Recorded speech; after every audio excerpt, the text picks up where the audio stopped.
You good?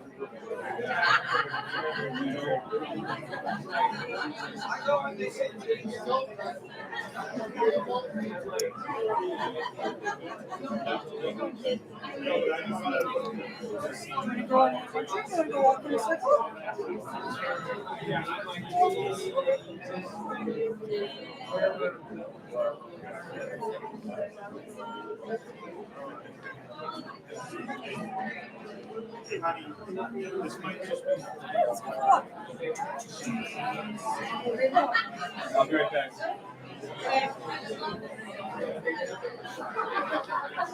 I literally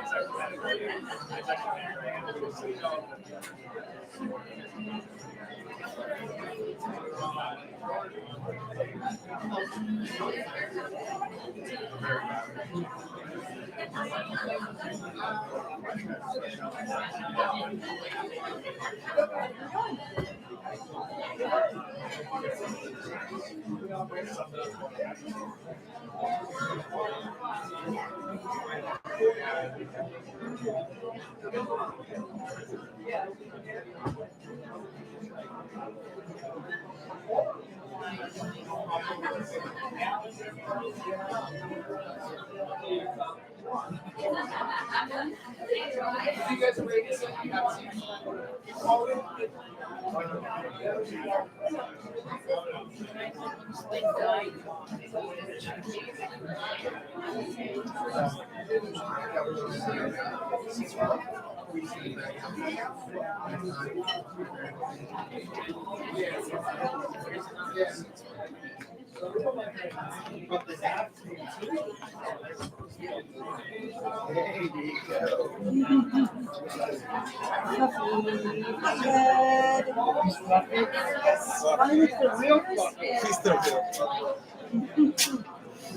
He's the real head.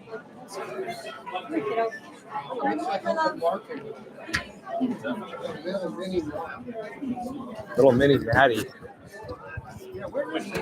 I don't know. Yeah. I'm like,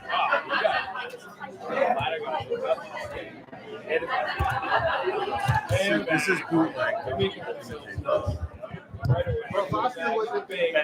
You know it. I didn't even think I guess we couldn't come up with it.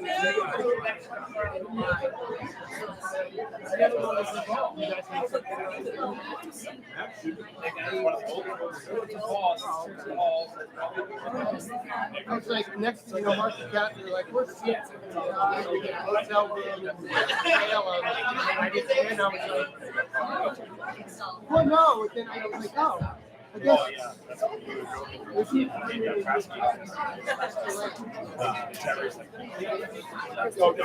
Yeah, I know.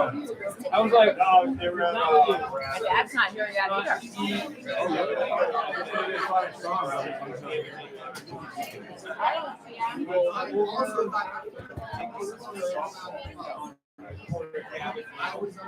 Which is always but he got lost. He was going over the second year. I'm like, whoa. So, you know, like, you were like, oh, turn left, there's a bank there. Turn left. On the second line, which was you really did. Yes. Yeah, because you want people to be sitting. Alright. It's pretty different when you're a long time. Oh, that's fine. It's camp an hour and a half. It must be. So, alright.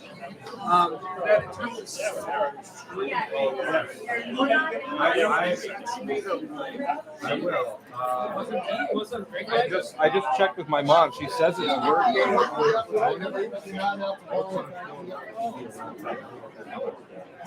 They can probably hear. My mom can probably hear.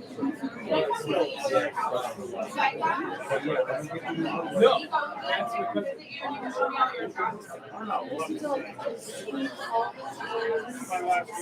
Right there.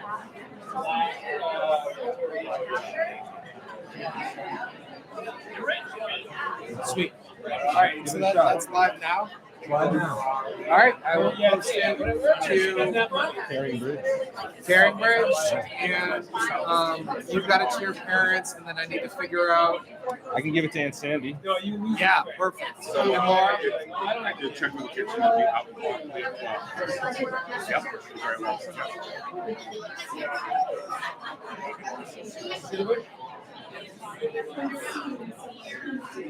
But the pictures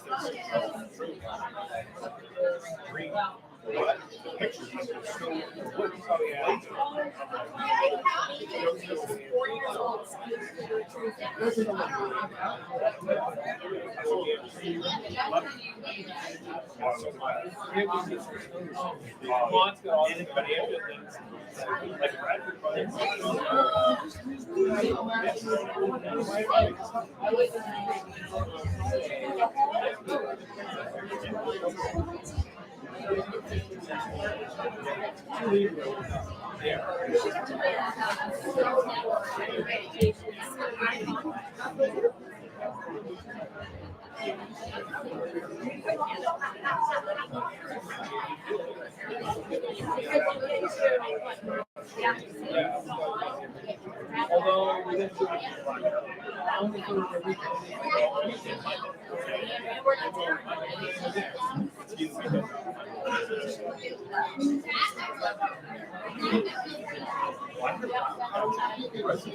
Mom, this is a test. Can you hear me? Can you hear me? This is a test. Can you hear me? Testing, testing. Talking to Mom. Can you hear me? Come in, Mom.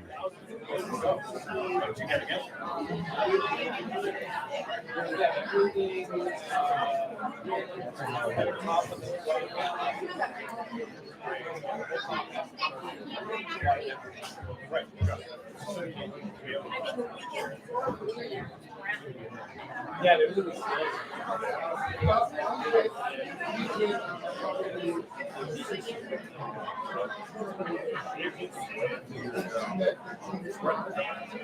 Not yet. I just texted her. I can text Laura too. If you're busy, you don't have to. I see why you bring a little conversation. The second people are here talking, and all these bodies feed up the sound. Before it was empty, everything was empty.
It's amazing. Your singing will be acoustic. It'll be a little, yeah. In my home, I said that room right. I can interrupt it all day long. You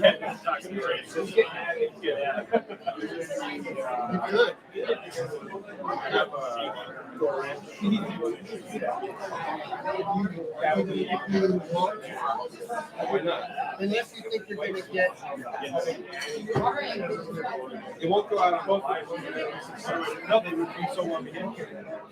Yeah. Wait, well, no.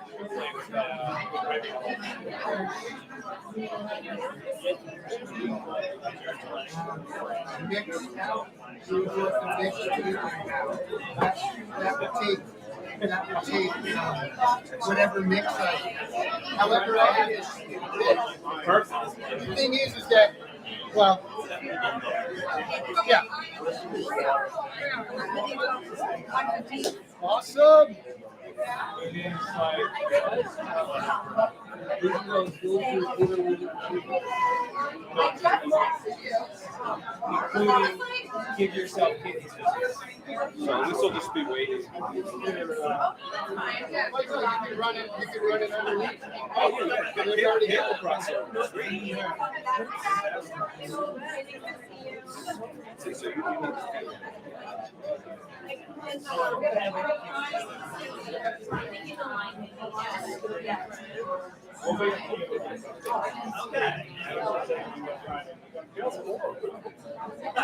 I never heard of such a I realized yeah. It's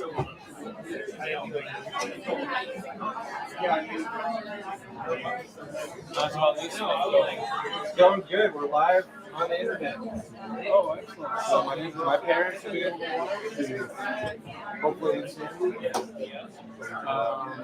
is will I like, be able to pick it up when I go home? Yeah, it will record on YouTube. And also I'm getting a recording on the camera. And yeah, it'll be easily accessible for all. Hopefully.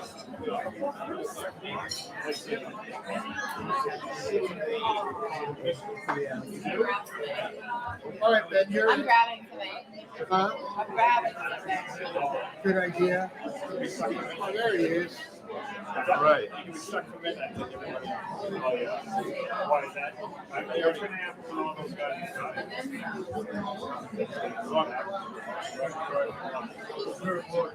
Donna. We're at dawn. I think that's something I might as well be wearing a band-aid. Bring it in. Yeah, I know. I know. I'm like freaking out.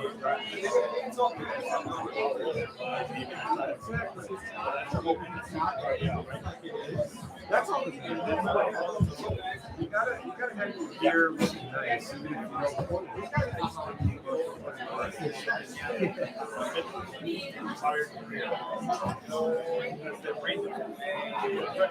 these are true now that you can like. They don't want to do this. Yeah, no. You have a choice. You have a choice. They don't see like.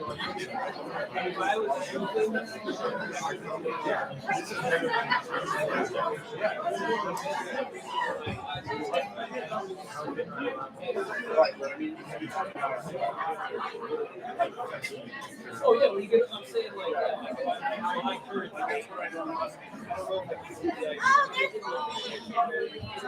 Right now. Oh.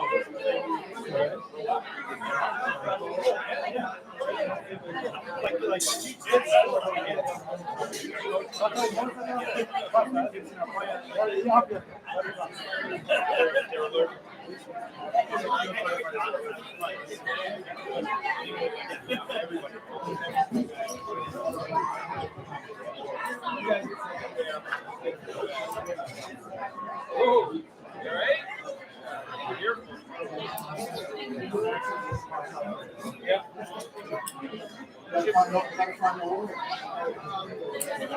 No, I need.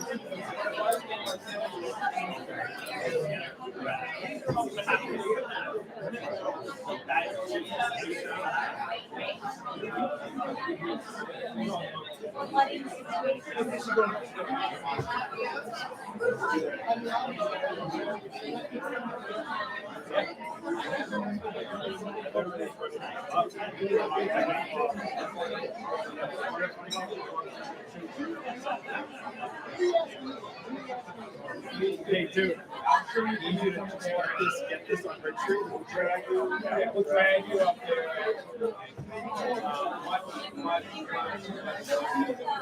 Oh.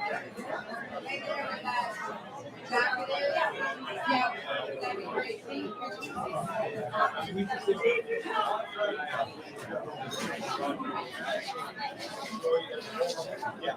Put it forward, put it in, forward.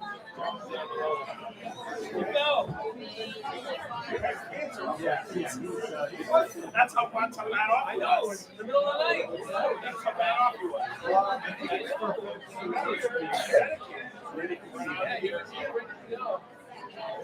Did you set up the well, I'm just wondering where they go. You guys. That's it. Okay. No family plus one extra. Yeah, let me ask you. You just scare everyone. You're like, I got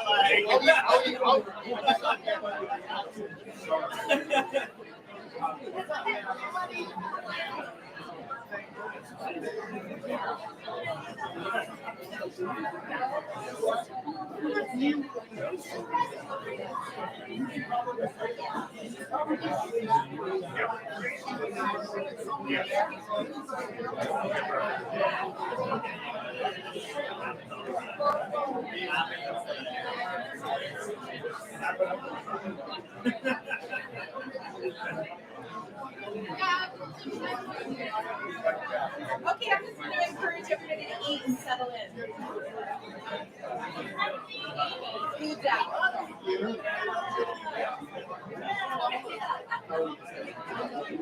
Hello, everybody. Thank you all.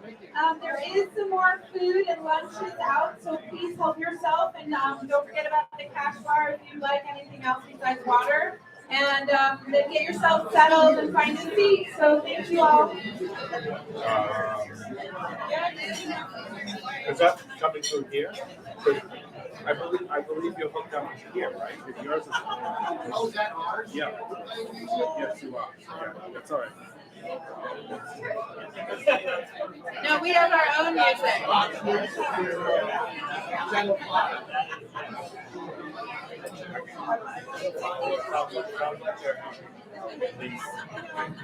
Definitely live. Yeah.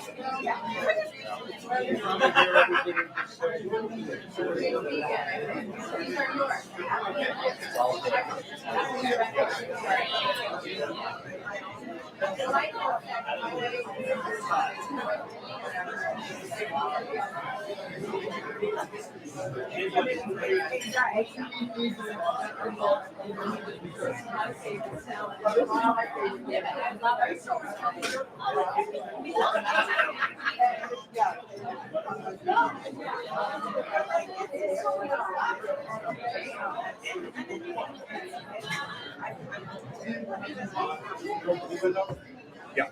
So they're going to take care of it. There's two that definitely go there, and they're going to take care of it. They really only need some pretty good guys. They're going to take care of it.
Hey, good to see you again.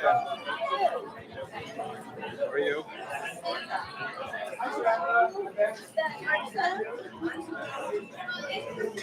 Okay. Yeah, I don't think we, I didn't even. Yeah.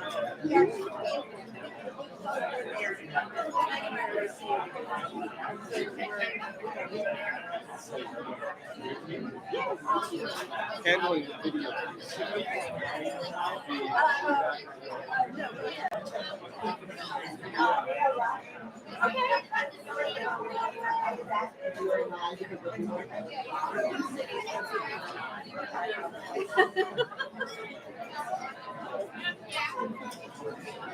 Oh, yeah.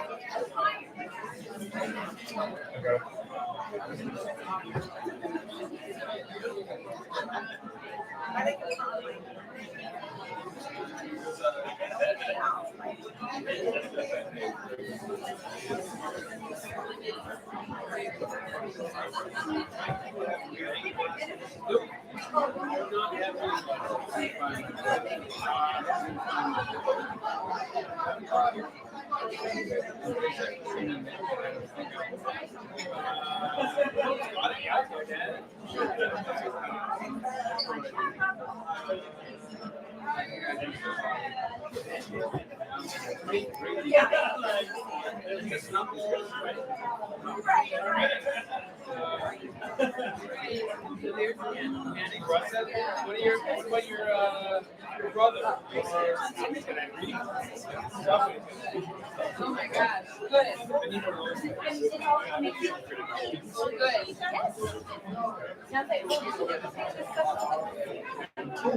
Sounds like I know. I'm like, it's like the adult version of like flavors.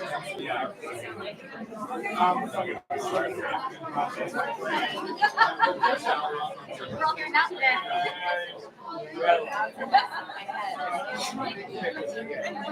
How you doing? Good? Yes, I'm Matt. See you. When I was doing that, I was pretending that I was really doing it.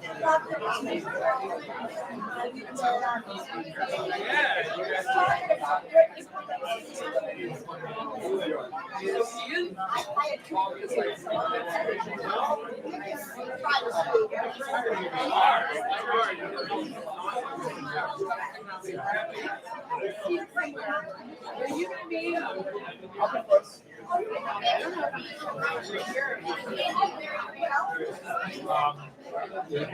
When do you want to start over here?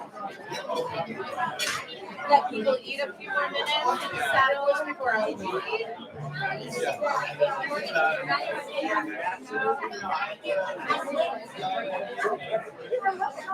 let me know when you're ready and I'll help you with the mic. So I moved on to years. Above and beyond that. should be working. It's, hopefully, because I now put it on the carrier.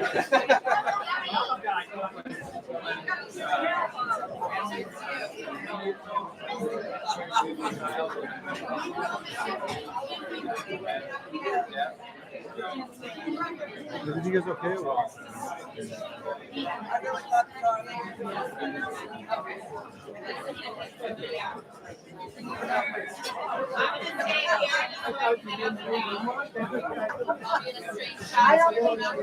I don't think the way it oh, it's at the table. What an idiot.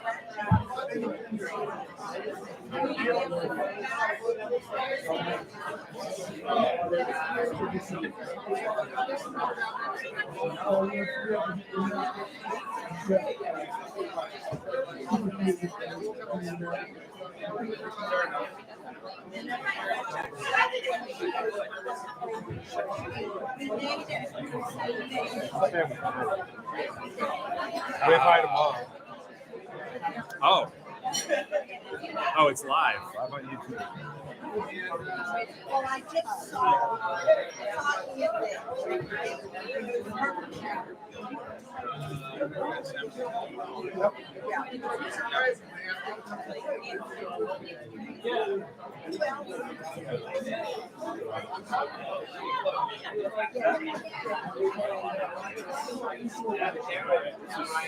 All right, we walked in.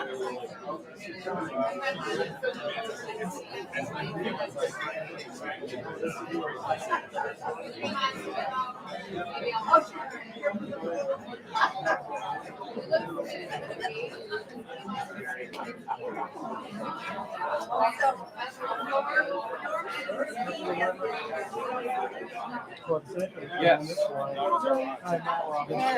you doing? You going to be getting in the same line?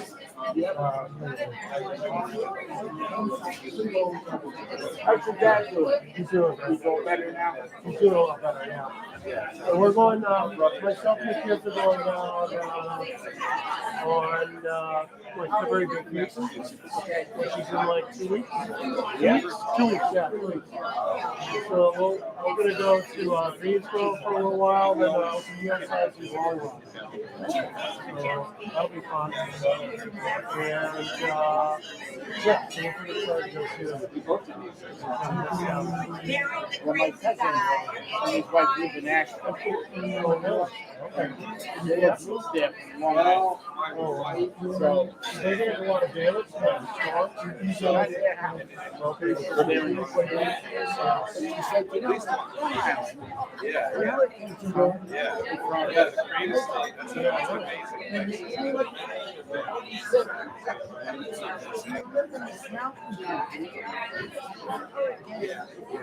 Pretty different go away. And I guess the rivers were open one stage for Yes, they were. she said they were taking everyone away. Exactly. It's crazy.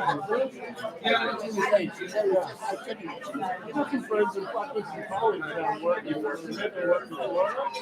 And they had, I think they had parking on like all week. So like, you know?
Nico.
I'm just wandering around.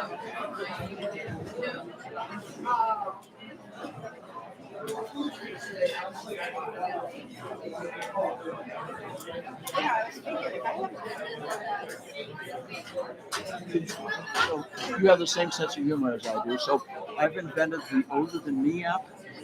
So you just aim it at someone and it tells that they're older than me. So it would be very useful today.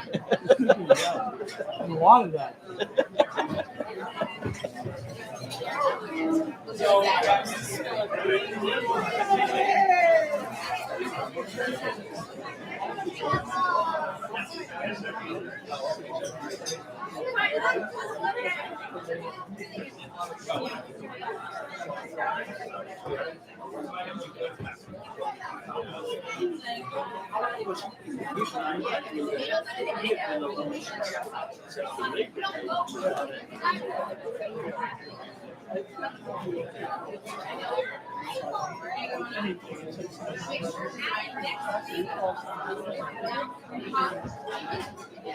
Ben, are you Ben?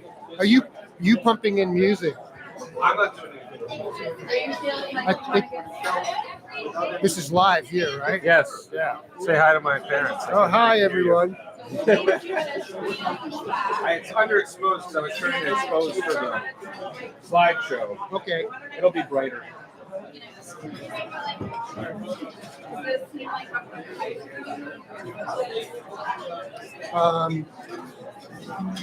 Yeah, because I was like, What's up? I just don't know. I don't know with all the glasses clinking and stuff. Like, I don't want people to have to. Like you had to talk. You had to talk very loud and you couldn't really hear.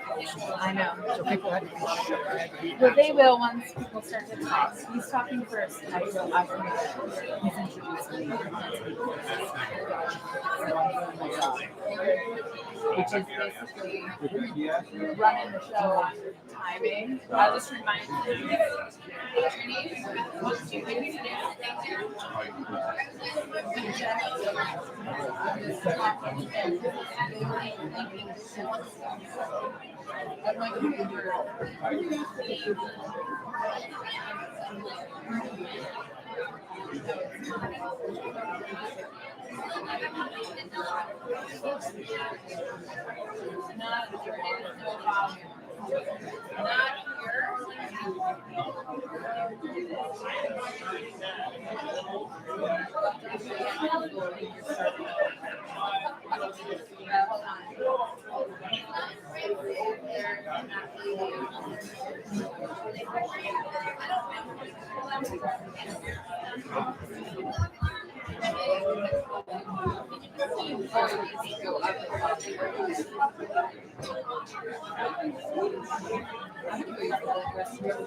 Okay.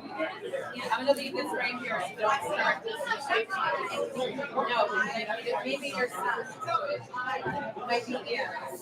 No? Do you want me to move it? Yeah, Ernie. I'm gonna use the restroom and then I'll be back. Yeah.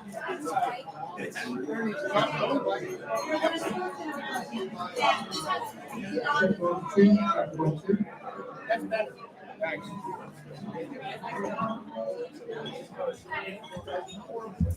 I'm gonna go.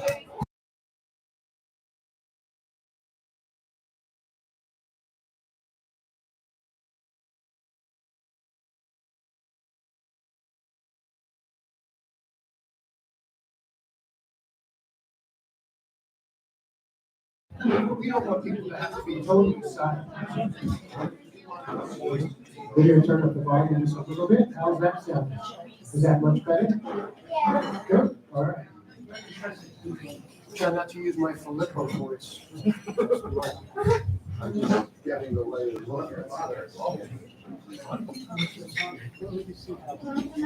When he starts to talk,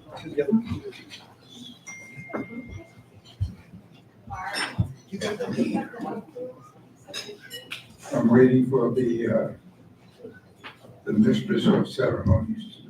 No, you're starting. Oh, okay. Yeah. Thanks for coming today, folks. This is a really nice turnout. Special for Donna, who deserves it.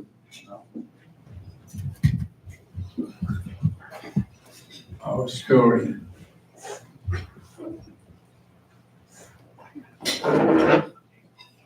Starts with my brother Dave and Betty's wedding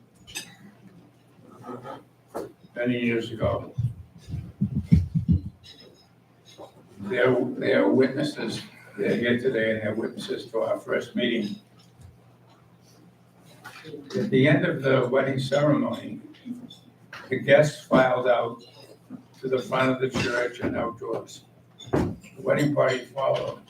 Just behind the pews, there was open space where several people waited for a close view of the wedding party. Upon reaching this area, I noticed a woman starting to stumble, having caught her heel in a mat. I leaped into action and caught her so she wouldn't hit the floor. In the recollection of a few attendees, Donna threw herself at me. I didn't mind it at all. I was there.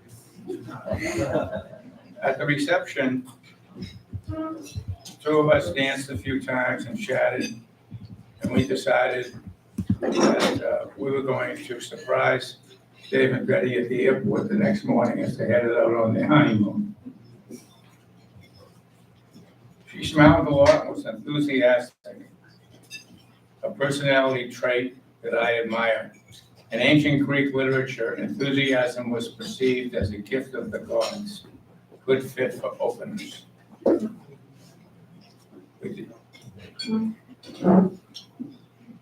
Betty was, when we met at the airport the next morning, Betty was thrilled that we were together, as Betty and Donna were close friends and had considered setting us up on a blind date. Dave was unmoved by our surprise. Mr. Cool. We dated for about 2 years.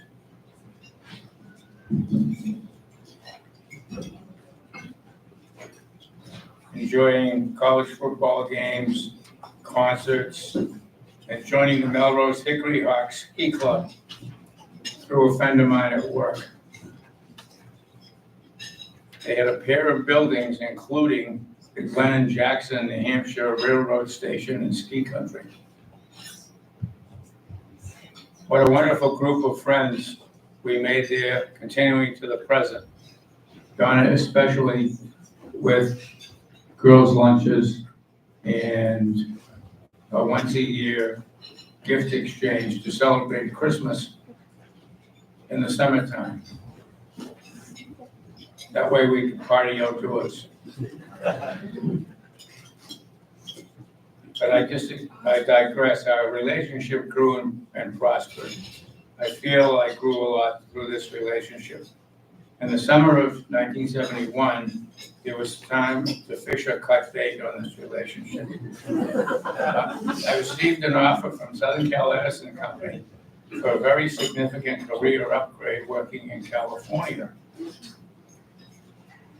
We got engaged. Boy, did I luck out. Donna continued to be a positive force in my life.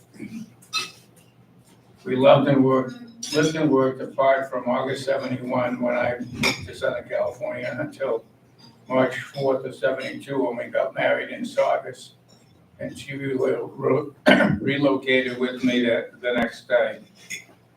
I knew she was a good cook, but she spoiled me immediately. She was an excellent cook. She was also a great teammate who continued to grow herself. More importantly, we grew our family. Donna presented us with son Ian in February '75 and Matt in December 1977. They are the greatest joys of our lives. We made several great friends together in California, really good friends, several of whom are here today. Appreciate the big, significant travel that they made. Frustrated with not enough career advancement in California and coupled with Donna's desire to move back to the Northeast, I went after another career jump in 1978 that brought me to a Boston job. We put the California townhouse on the market, and I moved back to work here in January '79. We sold the house in April '79, and Donna moved back.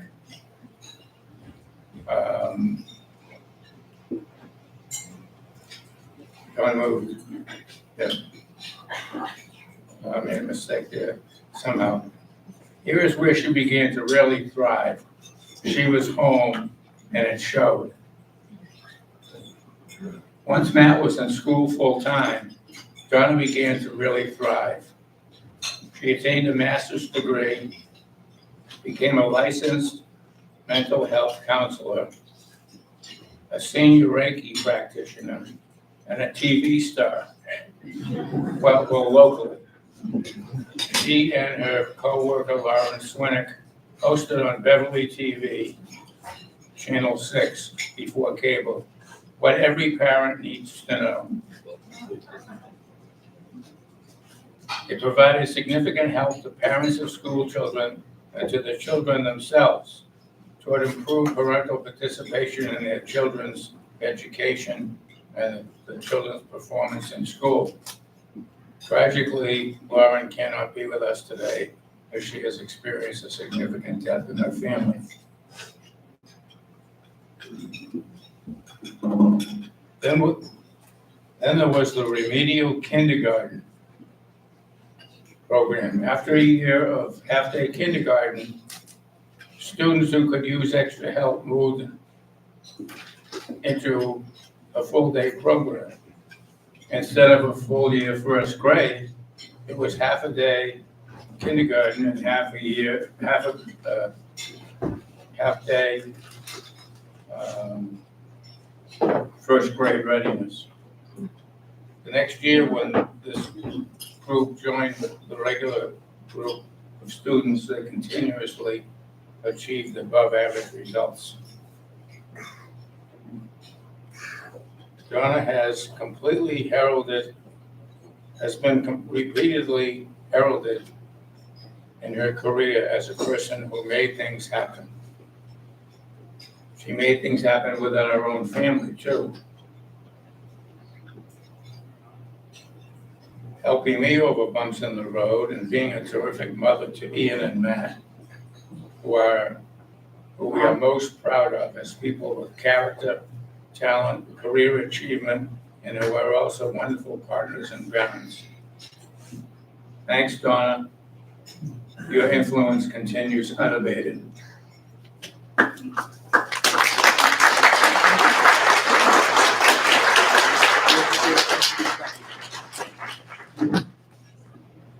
Mistress of Ceremonies is Rebecca Filippo.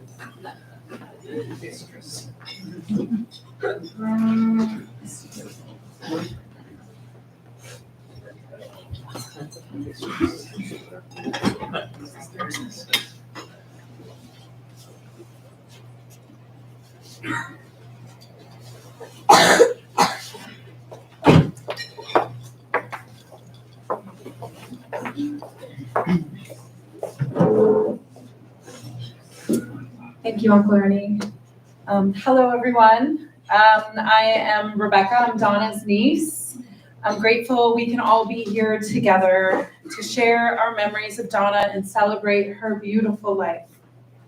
She was so many things to all of us here, but she was my beloved Aunt Ducky, my godmother, and my friend.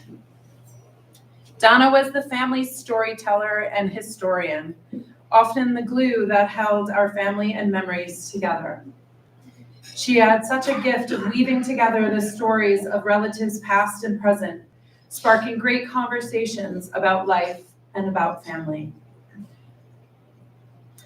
During times of need, whether it was immediate family, friends, or coworkers, she was there, no questions asked, just unwavering support. She believed in sisterhood, and through marriage, friendships, and work, she embraced so many sisters in her life. When I fell ill, my auntie was there. Whether through emails, cards, phone calls, or visits, she made her presence always known. She would even make round-trip visits in a single day, like a complete warrior. Over time, she would become a spiritual guide to me, strengthening our bond in a way that I will cherish forever. Our conversations, especially over the last 15 years, grew more intimate. We confided in one another about life, relationships, and what might lie beyond. She taught me how to heal myself so that I could help others. When I felt lost or unsure, she always reminded me to trust myself and assured me that the answer would come and my path would become clear. She was usually right. She also always believed in me. As I sat down to write this, I found myself overwhelmed and thinking how I wish I could call my auntie. She would help me find the words. Her patience and thoughtfulness were unmatched. She also had a knack for tying in just the right amount of humor to just leave you smiling at the end of every conversation. I miss our conversations deeply, but I carry her spirit and the memories we share in my heart, as I know all of you will do as well. Donna was an amazing grandmother, a nan to 4 wonderful grandchildren, and she cherished every moment she spent with them. I would love to introduce you to one of her grandchildren, Pia Hart, who will come and share a special reading.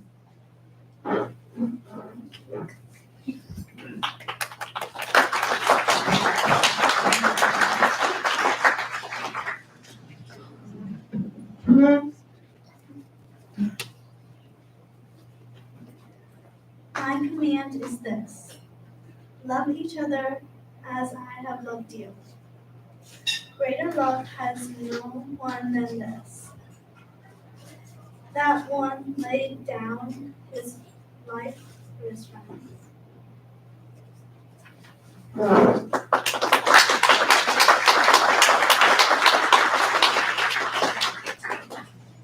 And now to introduce her other granddaughter, Addie Hart.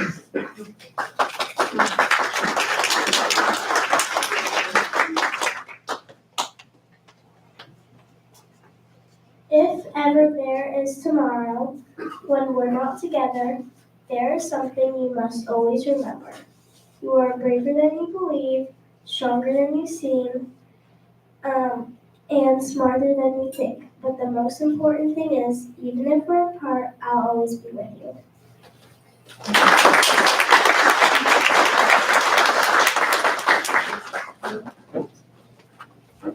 Thank you. I've got to move the mic up for a second. Although, great way to practice your squats, but not today. If you don't know, I kind of do that for a living outside of being an MC.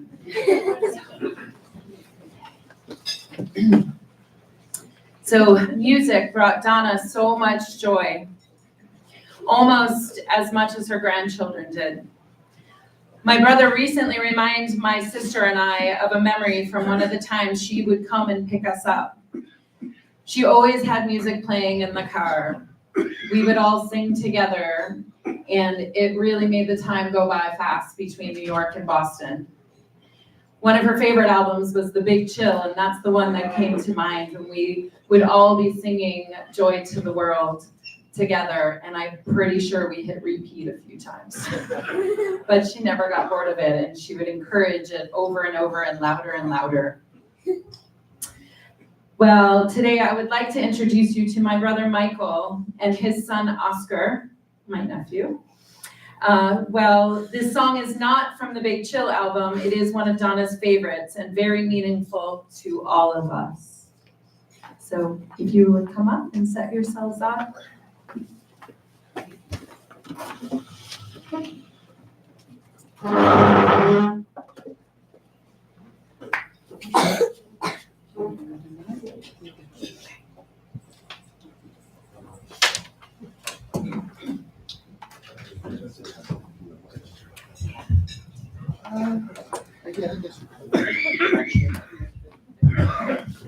Just so it doesn't have feedback.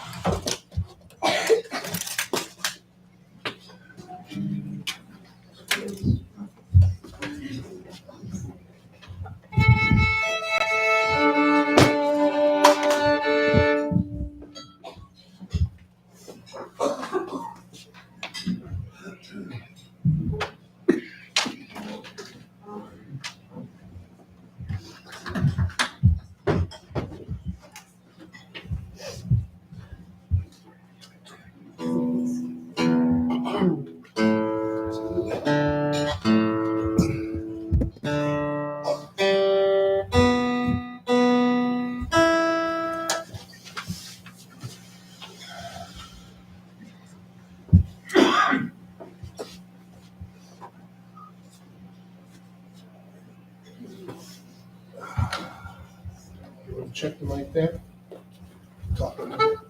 Check. I think we're good. So this is kind of a special song within the family. Did you introduce it that way? Kind of, go for it. But It's all you. it's a song her mother used to sing, and when the family used to get together after dinner, drinks, everybody pick up an instrument, and they'd all play together and sing together. And Donna's mother, Teddy, was a fantastic singer, had like an operatic voice. And Uncle Joe was the musician in the family that could play anything. And they used to play duets together. And one of the songs that she used to sing a lot was Somewhere Over the Rainbow. And so Oscar and I are going to play that song. Play a lot of gigs. I was a little nervous right now. All right. You hear that?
Proud sister and auntie here.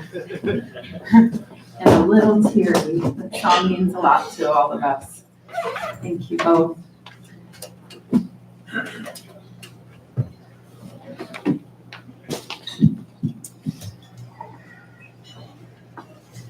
Giving them a minute here. But I also get my composure. So Donna was the oldest to Mark and Michael, oldest sibling. And she took her role as big sister pretty seriously.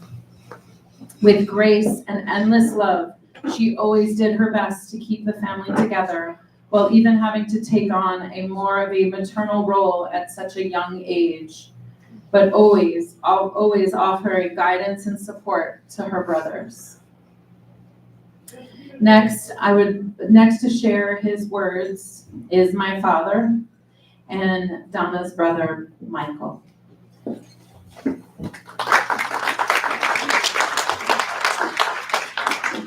He's also taller, so I'm going to raise this.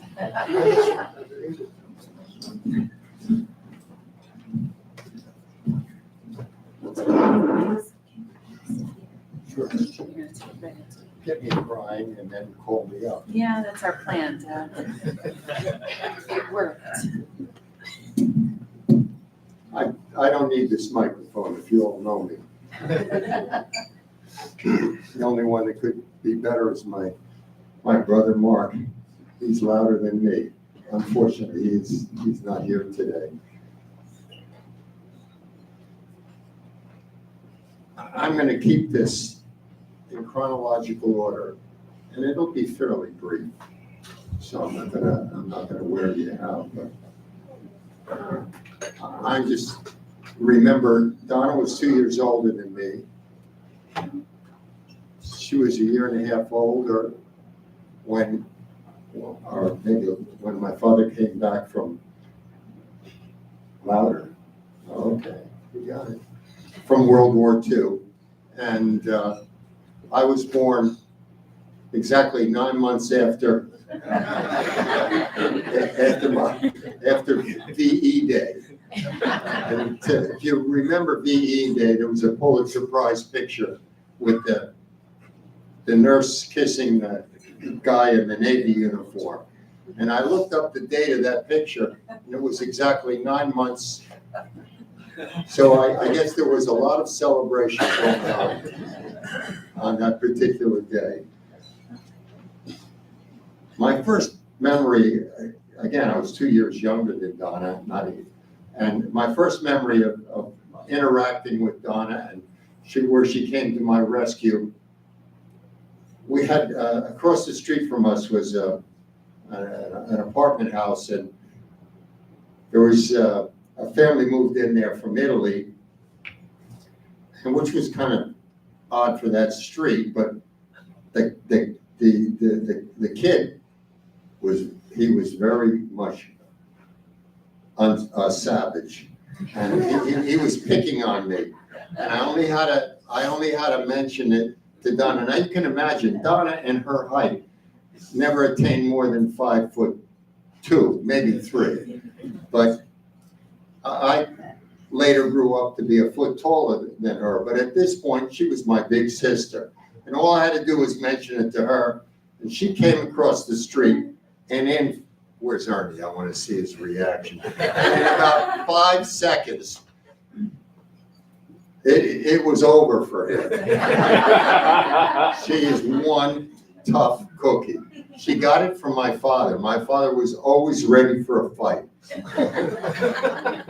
Okay, so I didn't need it after that because I did grow up pretty big,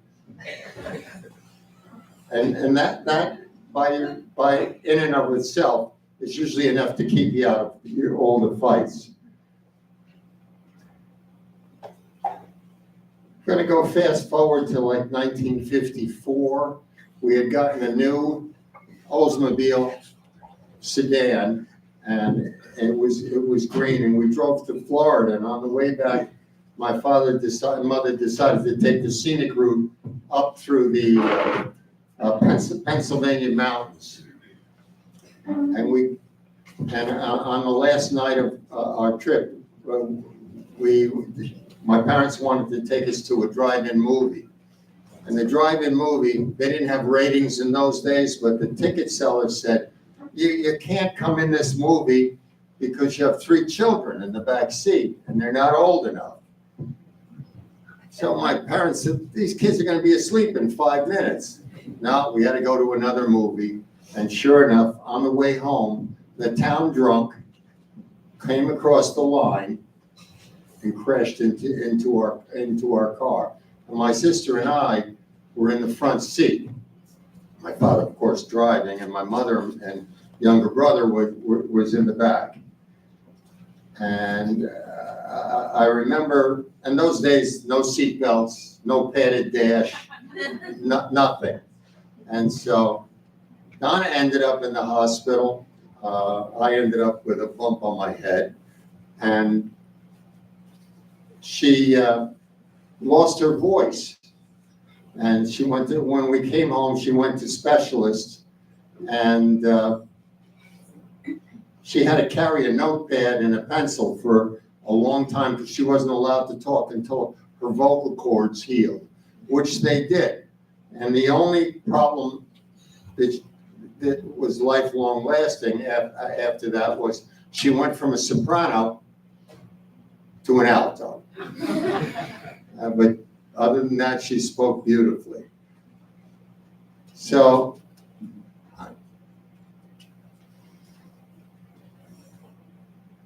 okay, it's trying to time me out here.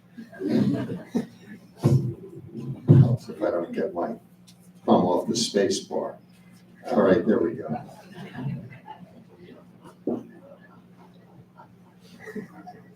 It was great. Donna was great for me because being 2 years older, especially when we got to high school, she had all the same teachers and they loved her. She was smart. She got all her work done. She never had an excuse. She didn't make trouble. You know, any boy in high school is going to goof off, but they would often say, like, you know, you're not like your sister at all.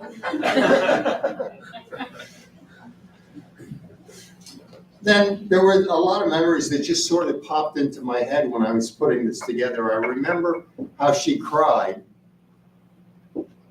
on the night when she heard of the airplane crash that made the music die. Buddy Holly, Richie Valens, Big Bopper. She loved her 45s and her record players. She loved them. And then I would listen to her by the hour conjugating Latin. She studied Latin. I learned a little Latin from it, but she was conjugating Latin by the hour in her room. And I thought to myself, I have never worked this hard for a subject, and I will never work this hard for a subject. She loved Donna and Phil Everly, though. I almost missed that. So when she was in college, she went to UVM, and she was having a good time, but my mother felt, you know, gravely ill with the cancer. And so she came home. And she had to take care of my mother during the frightening and painful last months of her life. Donna's future education and career trajectory were ultimately shaped by the experience gained during that time. She graduated from nearby Mercy College and went on to continue her education with course after course, year after year. She became a caregiver, a healer, a grief counselor, a parent, and an extraordinarily wonderful woman. My sister treasured her friends and family. No one ever had a bad thing to say about Donna. She was always there for them, no matter what. That's my sister.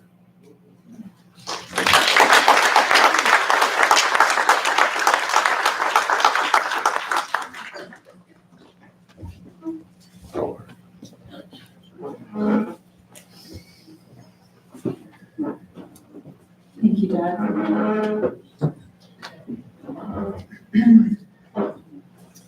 So as you know, music did play a huge part. That's you, yeah. You're up. You're a hot ticket. And my brother shared a bit about being able to come from a family of musicians and how he got to really study guitar under Joey, our Uncle Joey, which was a real gift, and take his talents further with that. So we have another song by my brother, Michael.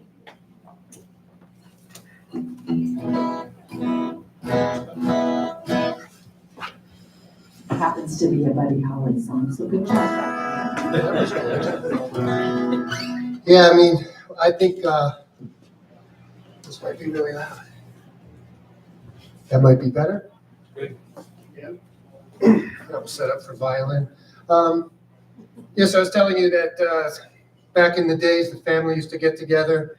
We kind of carried on that tradition in the next generation, and I can remember being at Oma and Opa's place, and with all the cousins and these summer nights, and we'd play flashlight tag outside, chase me around the yard. And when we got older, there was times where we started playing music, and we started our own tradition there. And I was like learning how to play the guitar from Uncle Joey, and I was also learning how to play a little rock and roll and like the Buddy Holly and that music. I just love that music from the road trips with Donna. We just like say, like, play that song again, play that again and again. And I can remember playing one night like a Johnny Be Good, and Aunt Donna and my Aunt Jane are like dancing the twist, and my cousins are all there, and we just had such a great time. So anyway, again, I'm going to try to play.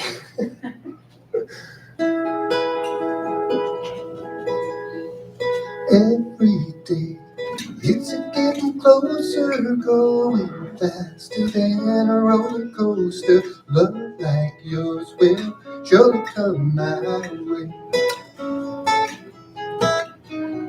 Every day it's getting faster. Everyone says go ahead and ask her. Love like yours will surely come my way. Every day seems a little longer. Every way love's a little stronger. Come what may, do you ever long for true love from me?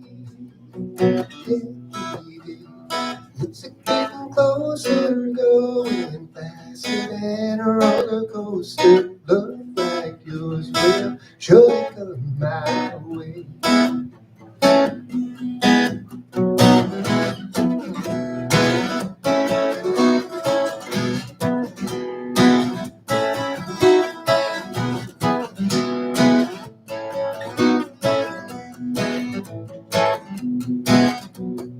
Every day seems a little longer. Every way love's a little stronger. Come what may, do you ever long for true love from me? Every day it's getting closer, going faster than a roller coaster. Love like yours will surely come my way. Love like yours will surely come my way. Love like yours will surely come my. Love like yours will surely come my. Love like yours will surely come my way.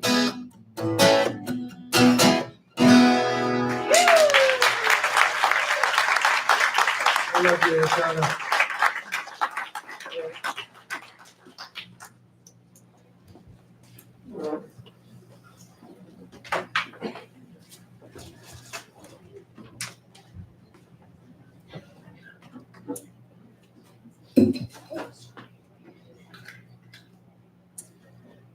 Family meant everything to Donna, and her boys were her world. Together, she and Ernie raised two remarkable men who became incredible individuals. Matt, her youngest son, kept Donna on her toes from the moment he could crawl to his current days of putting out fires as an adult. Megan and Matt were always the first responders for their mother, and she thanks you for that. So I would like to introduce Matt Hart.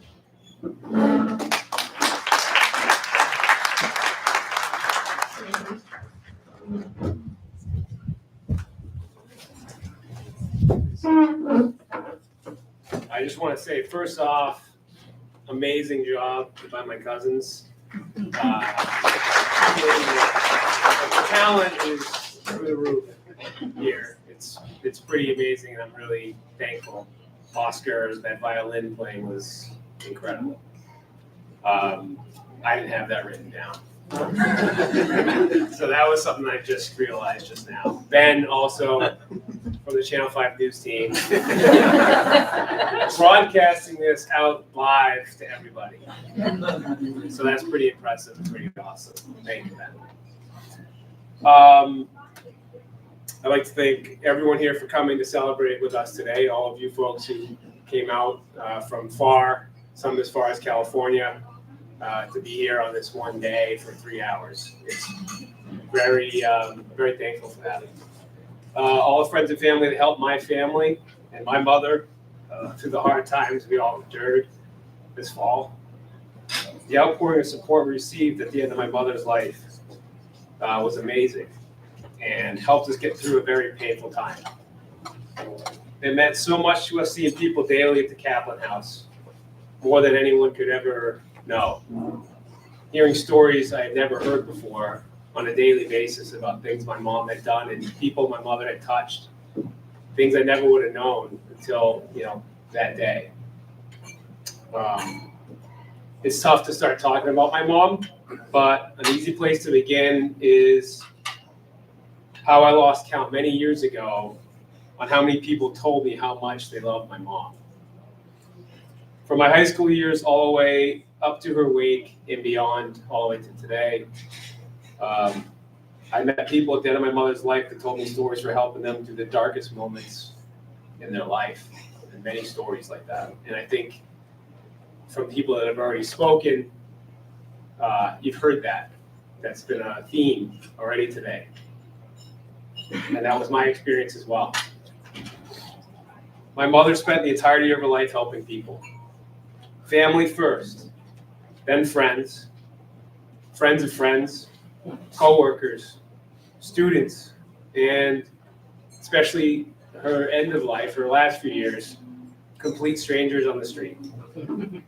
Whether it was awkward or not. She was always looking to help somebody. Even if they didn't need help or elicit help or want help, she was ready all the way to the end. It was her devotion to others that made her stand apart from most. If you are here today, it's very likely she helped you through some difficult times, that she brought you out of the darkness. She was a light that when you were lost, her smile alone could sometimes be the cure of what ails you. My mother was courageous and tough, as her brother accounted for beating up a kid across the street after dropping a hat. I had never heard that story, but I really love that story. She was tough as nails. She not once but twice fought off dogs attacking me as a child. As Becky said, as soon as I could crawl, I was keeping my mom on her toes, and I would escape the house at every opportunity. The second time I was attacked, she literally sacrificed her own rear end to keep me from getting mauled.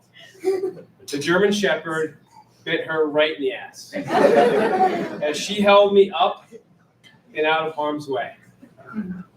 I loved hearing her tell that story because she made it so funny, and when in my reality it was absolutely terrifying. Speaking of being tough, she fought cancer for the last 7 years of her life, and it wasn't until the very end that it took her body and spirit. She was a fighter, made of metal, and never gave up. She used to say to me that I was strong like a bull. But later I realized how strong she was. I would remind her when she was down about treatments or how she was feeling that she was as strong as anyone I've ever met in my life, and I wasn't lying. Let's talk about her storytelling, which was already alluded to earlier. She was one of the best. She could really weave a tale. My family would often say, especially my dad, Mom never lets the truth get in the way of a good story. She added and subtracted details at will, but I always enjoyed hearing updated versions of old stories. She always kept it fresh. A great recent memory of her storytelling was from a few summers ago. There's actually some pictures of it, which made me really happy.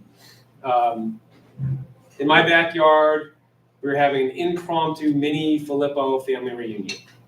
It was a surreal afternoon, beautiful summer day, cousins playing, music, singing, grilling, cold beers, and an oral history given by my mother on how our family came to be. She held court, and it was special.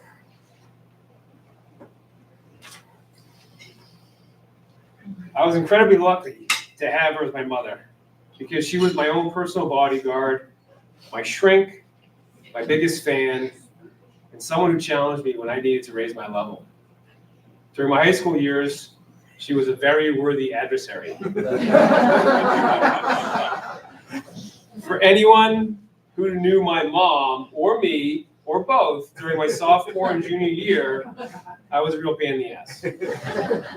I played a game of Catch Me If You Can, and she was up for the challenge. One time, even finding me in Lynch Park at 2 a.m., hiding in the bushes. It still baffles me how she found me. I could have been literally anywhere, and she honed in on my exact location. Back then, I didn't understand her motives, but they were pure. She was trying to protect me from myself. She never gave up on me and never stopped trying to keep me on the straight and narrow. We enjoyed a lot of laughs together after the fact, as I told her my secrets and she told me hers. She used to steal Visine out of my backpack. But even though we battled over those years, one of my fondest memories of my time with her was during high school. I often played lacrosse games on Thursdays, and back then, paydays for teachers was also on Thursday. So during the season, we would often go to Casa de Luca after Thursday night games. I loved those nights for the company and the unlimited breadsticks. It was a special time where we talked about everything under the sun, and it was our time to catch up with each other. Later in life, my mother became a grandmother to 3 girls and 1 boy. Being a grandmother was perhaps her greatest joy. She literally was always smiling with my girls. She helped raise them so we could work, making my old bedroom a mini nursery, complete with a changing table, rocking chair, and a pack and play. She had unlimited patience and energy with them. And I don't know how, because they knocked me on my butt on a regular basis. And she was in her late 60s and early 70s at the time. So I really, to this day, at being 47, I have no idea how she was doing it. But she was doing it, and she made it look easy. Her love for them was immeasurable, and the feelings were mutual. Nora and Addie adored their Nan. With the amount of visits to Cherry Hill ice cream, it wasn't surprising. There are a lot of things I miss now that she's gone. I miss hearing her say, "You're welcome," in Maui's voice from Moana, or "Let it go" in Elsa's voice. I miss her hugs. She always knew where my sore spots were and would give them a quick massage. I'm going to miss her calling me Gidgey. She was the only one who ever called me that and would still break it out every once in a while. Some of the older cousins might remember that nickname, and my brother and my dad. I miss calling her Ma and hearing her reply, "Sup," in a man's voice. She was funny like that. I'm going to miss her meatballs circa 2015. I miss her smile. I miss watching her with the kids and seeing how happy she was with them and how much they enjoyed it. I miss her stories. We will have to go on telling them with the details we remember and make up the rest. I really miss her. My mother is gone, but she has left a permanent mark, not on a scoreboard, but with her many interactions with others. That's what we remember by so many that knew her. It's within us that she goes on. Love you, Mom.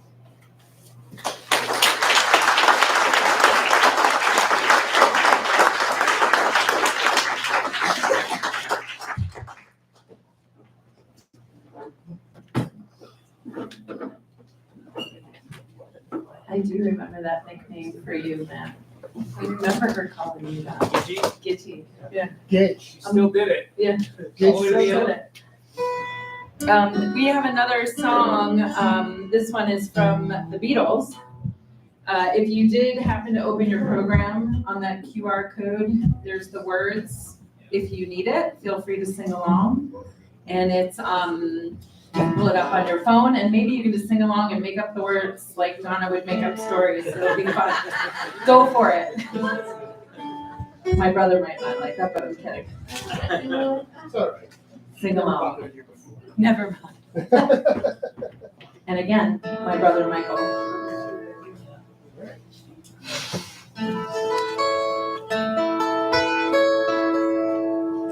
I'm gonna play this one, just an instrumental version. I guess there's lyrics there. I can't promise you that I'm playing exactly like the album version. So.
Thank you all for coming out here to celebrate. And for those that you couldn't make it here, we love you too. Thanks for being here online.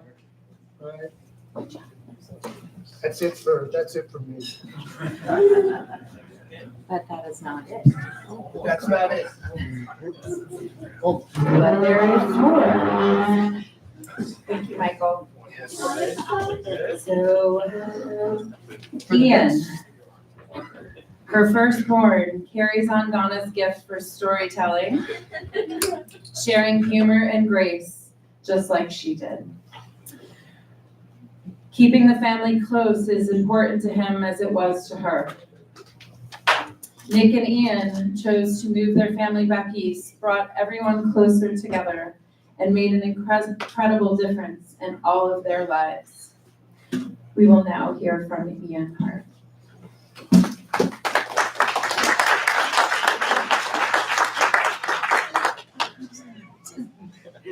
I figured I'd take you out first. Thanks, as my brother said, thanks everybody for being here today.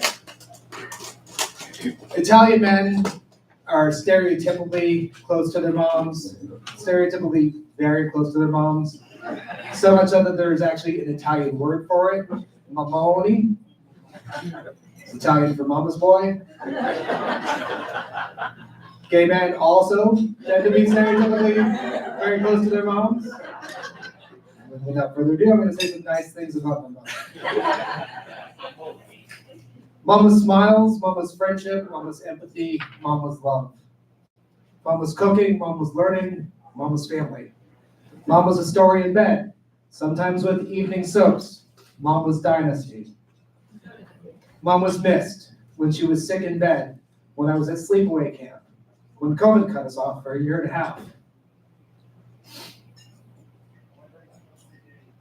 Mom was mama bear, mom was auntie, mom was nan. Mom was dancing, mom was singing in the car loudly. Mom was laughter during joy, during sadness, during struggle. Mom was dime store candy. Mom was spice drops, circus peanuts, and jelly mint leaves. Mom was hugs, mom was kisses on the cheek, mom was signing I love you. And if we're being honest, mom was often contradictions. Stay with me here, remember the top. I'm gonna say nice things about my mom. Mom's relationship with facts, as has already been noted, was a major contradiction. Mom was a student of history.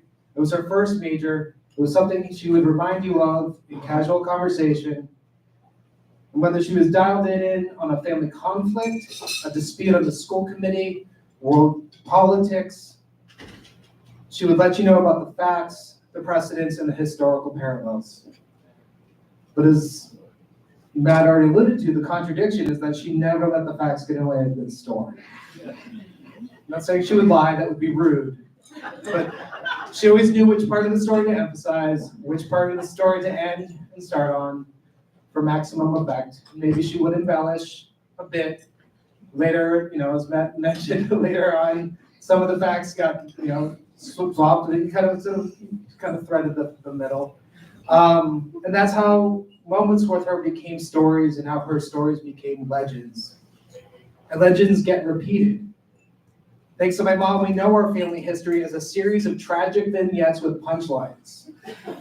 Because if you can't find a joke in a tragedy, well, then it's just a sad story, and nobody wants to repeat a sad story.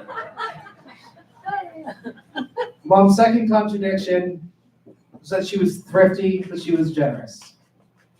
Do you know Marshall's? The store? You don't know Marshall's today like I knew Marshall's at the age of 9. And none of us knew Marshall's like my mom knew Marshall's. Mom liked working for a deal. When the Christmas tree shop asked, "Don't you just love a bargain?" My mom said, "Yes." I think it broke my mom's heart a little bit when I started asking for name brands. She helped me navigate teen fashion, the Levi's store, Abercrombie & Fitch, The Gap. She is the reason why, however, that I, to this day, start every shopping trip in the back of the store. Because that is where the bargains are. The contradiction, of course, is that Mom was possibly the most generous person I've ever known. She was generous with food, as anybody who has ever eaten at our house knows. She was also generous with her time, her empathy, and her affection. The evidence of that, of course, is in this room. As Matt said, we heard from so many of you over the last several months, and it meant so much, and it really it updated. I wouldn't say it changed what I knew, who I knew my mom to be, but it really gave it a big update of the stories, your mom was there for me and I needed her, and I don't know what my friend would have done without your mom. It was supposed to be the case, but it really drove the point home. She was a helper at school, at home, on the phone. She got pulled into crises because that was her job. But helping people was also her passion. And as you know, she always made time. Last contradiction, this one's a little brief. Mom was a scientist, but mom was a mystic. Mom modeled lifetime learning when she went back to school to earn her master's. She modeled training therapeutic practices in her conversations with us around the kitchen table, and during the thousands of hours of phone calls that I was privy to on the, just the half the conversation that she had with all of you over the years. She could respond to crises at school. There were some real crises that no one should have to deal with, and she dealt with multiple crises like that. And she was able to do so because she read the books, she knew the social science, and by the end she could have written the books. But she was also a mystic. She saw signs, she interpreted rainbows, she communicated with long departed loved ones, she became a Reiki master, she loves Donna. As much as it would have been great to have one of her unwritten social science books, because of that mystic side of her, I know we'll always have her. I really believe that my mom will be looking over her family, her friends, and Beverly now and beyond, as she did in life. You know, when you see a rainbow over the high school, or when a cardinal visits your backyard, or when it's 5 o'clock at West Beach. She was a contradiction, but she showed it was okay to be a contradiction. Her contradictions were not hypocrisy. They were characteristics of a complicated woman who did not stop learning and who would not be boxed into a single defining trait. You can trade in facts and still craft a legend. You could save on clothes and splurge on caring. You could lean on science and look for clues in the dreams and phenomena around you. A special message to my kids, and then Pia, to my nieces, Nora and Addie, to mom's 7 great nephews, Ryan, Austin, Wyatt, Oscar, Dustin, Jesse, and Nico. Not a girl mom. Whether you called her Nan, Aunt Donna, Auntie, or Ducky, she'll always be looking over you and looking out for you. If you need help or guidance, or maybe a little luck, you can ask. When you see a rainbow, know that she's over it. Just watch it over you. To everyone, it's like we said in the obituary.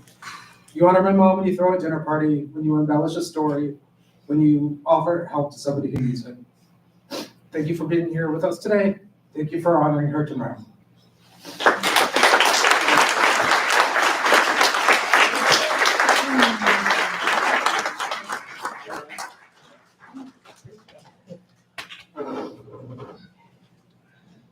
Thank you, Ann.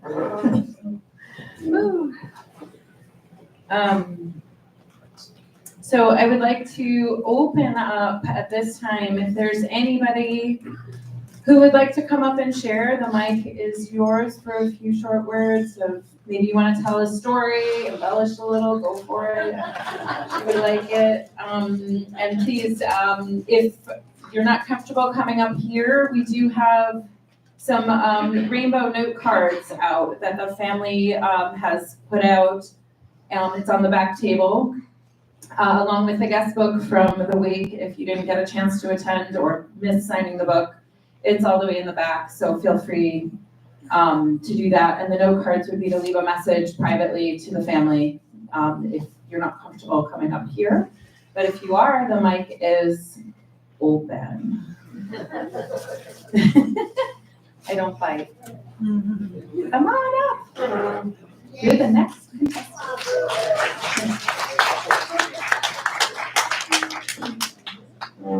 I didn't bring my book, so I'll have to read from the notes. That's great. We all did. Too hard to remember, right? And then here you go. Thank you very much.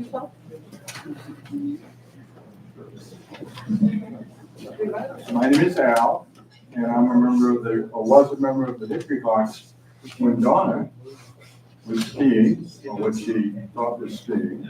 And I have not a new thing, but what I do is I still ski. And when I ski, I always dedicate one run to people that have passed. And I was at Wildcat yesterday, and I donated 2 runs to Donna because she's so special. But anyways, I'm going to read this. This is what happened early in Donna's life as a young lady, who was a very interesting young lady to me, and she was called me out many times. And one thing I do is I appreciate a woman, because most people call me a chauvinist pig. And Donna really called me out on this, and you'll see why when I read this. On behalf of Donna and Ernie, thank you all for coming. I already have given you my name. Do not expect to hear a funny story about Donna. Donna, after all these years, the last word is mine. I've always wanted to get the last word on Donna. Back in the 1950s and the 60s, there was a band leader who I will quote that says it all about Donna. He was a TV host, and after the performance, he would tap his baton and say, "That was wonderful, wonderful, wonderful." I don't know if you people remember who this was, but I'm not going to tell you. You can ask some of the older people in the audience, they might know. That is all about Donna. She was wonderful, wonderful, wonderful. Now, a little history. I met Donna and Ernie back in the late 60s. I do not remember how or when. She chose. We became a TV sitcom, like the Three's Company. Maybe people don't even know Three's Company, but ask someone older, they will know. 2 men and 1 woman. Reversed. Three's Company had 2 women and 1 man. We were having a great time together. Little did I know, Donna was looking for her mate. She chose Ernie, and often they would spend a long life together. But both Ernie and Donna gave back to their community immediately by spending many hours helping people near the end of their lives. I'm sorry, Ernie, you're still here. This is not a great thing to do. One thing, when spring skiing came, I would put down the top of my convertible. I had a beautiful white convertible with a blue top. It was a Rambler Classic 770. For those young people, probably don't even remember what a Rambler was. Spring skiing, we'd take the skis, we'd put them up in the back of the back seat, and off we'd go to the mountain. But there was a catch to this. Donna, I would say, Donna, you must sit in the back seat. No women is allowed to sit in the front seat. Only Ernie can sit in the front seat. She'd look at me and I'd say, you know what, Donna? I would say, women belong in the kitchen, barefooted and pregnant. And that's the end of it. Well, that didn't go over very good with Donna. She called me a chauvinist pig. And after that, I developed a great respect for Donna. She was a wonderful person. Ernie, Donna, and I had great times together.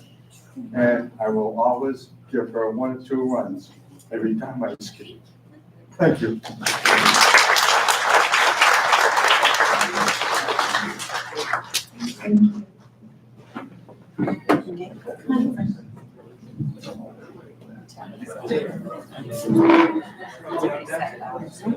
We'll be on deck. Hi, everybody. I'm Suzanne Crypto, the other half of that one. However, I think more people in the ski club would probably say that I'm the other 8, knowing Albert. When many years ago, we were at Dick and Barbara's house on the lake. It was kind of a chilly day. And, you know, Al thinks he's very funny. And I hate to burst his bubble, but Donna certainly didn't mind doing that. So one day he said, "Oh, it's so chilly today. I think I saw a chicken with a capon." Donna did not burst in his bubble at all, and she turned around and said, "You haven't had a new line in 40 years."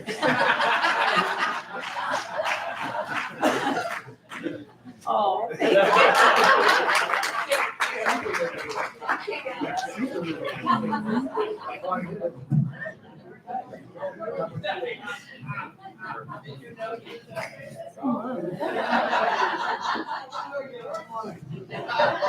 I'm surprising my wife by getting up here talking.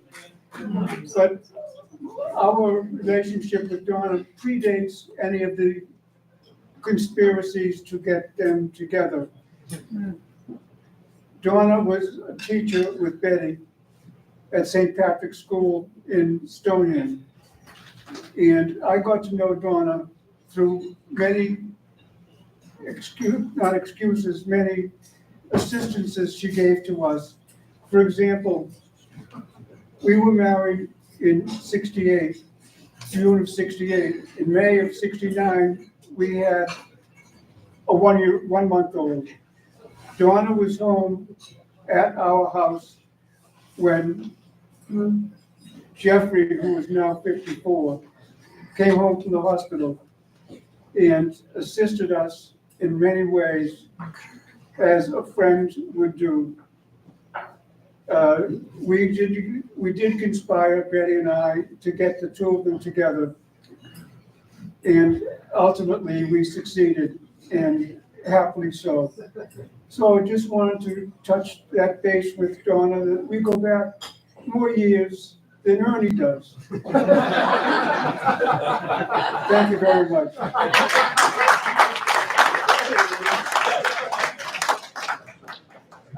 Thank you, David.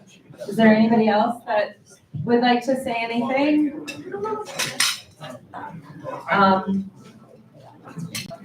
Don't be shy.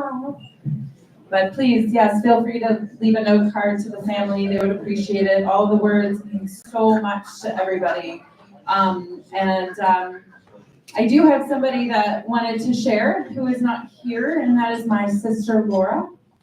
And true to form, sent it to me 5 minutes before I was leaving the house today. So I am going to do my best to read this, only the second time I've read it, and in her voice, the best I can. And she is my little sister who loved Auntie Ducky so much, like we all did, and wishes she could be there. And she is with my mom today. The other day, I was rooting around my linen closet looking for an old sheet for a project.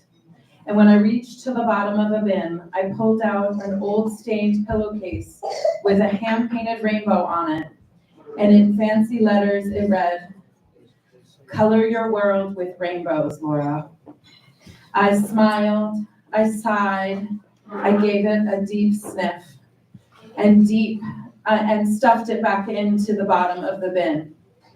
My Aunt Donna gave me that pillowcase when I was just a little girl. One of the many small personalized gifts that she was so good at finding. There is a reason I saved it. It was always my favorite. Soft and cool after years of use, but also the message and the colorful hand-painted rainbow always made me feel special, seen, safe, and loved.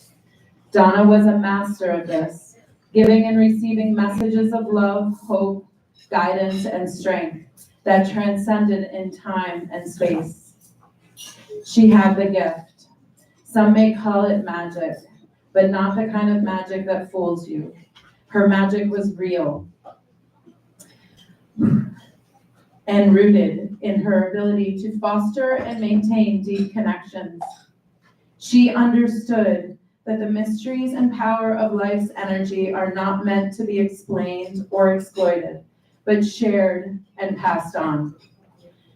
Donna was and remains a portal that connects all who knew her and loved her during her time on Earth. If you are in this room today, or like me and my mother, separated only by physical distance, you have been touched by this magic. Some say that signs from beyond are only a figment of your imagination, that you can implant meaning into anything if you want. But isn't that exactly the point? Isn't that real magic? The ability to find peace and love in all the small and beautiful ways life offers. Donna's magic lives on in all of us, in the beauty of life's everyday moments. When we see a rainbow, when that song plays, when the smell of the ocean breeze fills your lungs, when the dragonfly lands on your favorite flower, when you see that identical sparkle in her eye when her grandchildren laugh. When the night blooming cereus opens on a warm summer night and the smell draws you closer, know that Donna is there. She is with you. This is real magic, and that is her gift to all of us. And with that, thank you all for being here. And if there is anybody else that would like to say anything, feel free. If you were inspired, come on out. But thank you all, and this was amazing to be here with all of you today and hear the memories. And I think there's more food, and I think there's more dessert. So please mingle. We have the room till 3, so enjoy. Thank you, Becky. Thank you.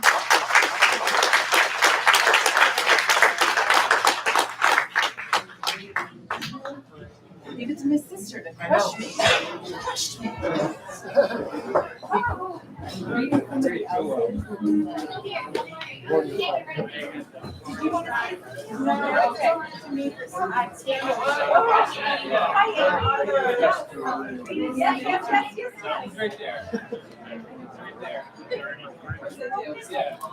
But I know,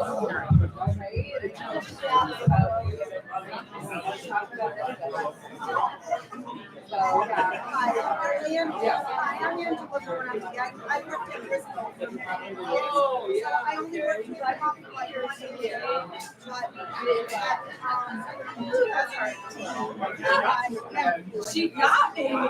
Oh, even to Laura. She got me good and she's watching live. This is Oscar.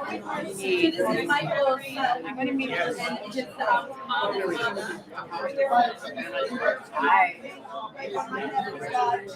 Yes. Yes.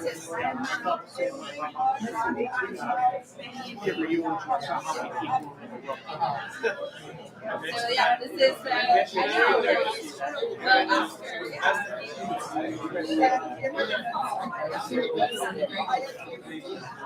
You guys did great. You're just all perfect. She would have loved it. She would have loved it.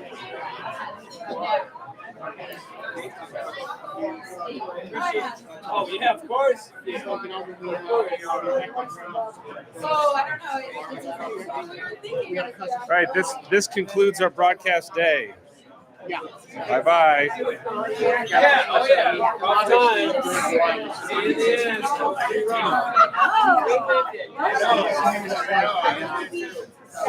Oh.